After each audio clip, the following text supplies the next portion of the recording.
Hello, welcome to the Marchanaut Show, the cybersecurity show. Is there a ban going on that involves Linux and Facebook and maybe the USA? I break it down in this video. So without further ado, let's get right into it. We're going dark. So Facebook recently flagged, right? They flagged Linux-related topics as cybersecurity threats, causing widespread concern and frustration within the Linux community. So the ban, which took effect in basically just maybe 1 or 2 weeks ago, resulted in the removal of posts mentioning Linux, blocking of Linux to Linux websites, particularly DistroWatch, and restrictions on user accounts sharing such content.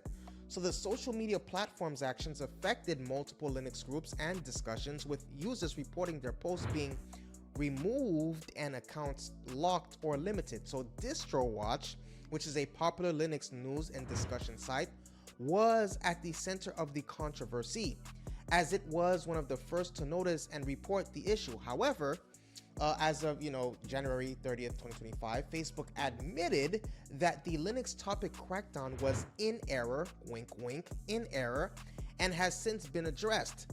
So a Meta representative stated this enforcement was in error and has since been addressed, wink wink wink. So the discussions of Linux are allowed on our services. Despite the reversal, some issues persisted.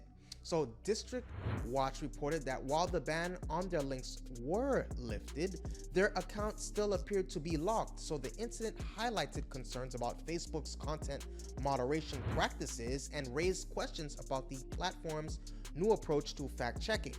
So the Linux community's response to the ban included exploring alternative platforms for discussion, such as Mastodon and Matrix, as well as reviving traditional forums and mailing lists. So the situation underscored the ongoing tension between centralized platform control and open source discussion in the digital age. So I've compiled reasons why Linux may get banned in 2025. But before I get into that, if you're getting value and you got what you came here for, please hit that subscribe button and that like button. If you're getting value, if you came over here and you're getting what you're looking for, hit that subscribe button and the like button. So one of the reasons is the government regulations, right? The US government has implemented laws and executive orders that significantly impact Linux and open source communities, right? We have the, in 2024, the executive order that banned Russian programmers from working on the Linux kernel. There is a new law effective June 2026, which forces the Linux Foundation to choose between working with US Department of Defense contractors or Chinese companies like Tencent and Huawei. You have the national security concerns. Some countries are classifying certain tech companies as military affiliated, leading to restrictions on collaboration. You have the social media censorship. Facebook has begun blocking Linux-related topics and channels, labeling them as cybersecurity threats. You have corporate shifts, right? Major Linux companies are moving away from Linux development, focusing on AI instead, which could lead to decreased support and development. You have internal project issues. The Linux kernel project has blocked contributions from certain developers due to personal conflicts, potentially slowing down development and feature improvements. So these factors combined create a challenging environment for Linux, potentially leading to further restrictions or bans in various contexts throughout 2025. Now, how will the Linux Foundation choose between US and defense contractors and Chinese companies?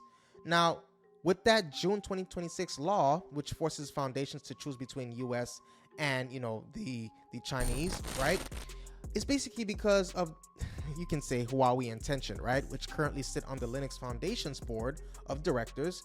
Many major US tech companies, including Microsoft and IBM, which owns Red Hat, have DoD contracts. So the Linux Foundation will likely have to choose to work with US DoD contractors for legal compliance. The new law prohibits US companies from working with entities that have ties to Chinese military companies. You have the broader impact. Choosing Chinese companies would mean cutting ties with almost their entire board and many US-based contributors. previous precedent, right? The Linux Foundation has already they already banned Russian programmers in response to a 2024 executive order. Okay, so they will probably have to remove Tencent and Huawei representatives. They're probably also gonna have to ban programmers associated with these Chinese companies from contributing to the Linux kernel and maintaining relationships with US tech giants and their associated developers. So that is what I have for you today. Please hit that subscribe button and that like button if you gained value and you got what you came here for. If you got what you came here for, hit that subscribe button and the like button. See you later.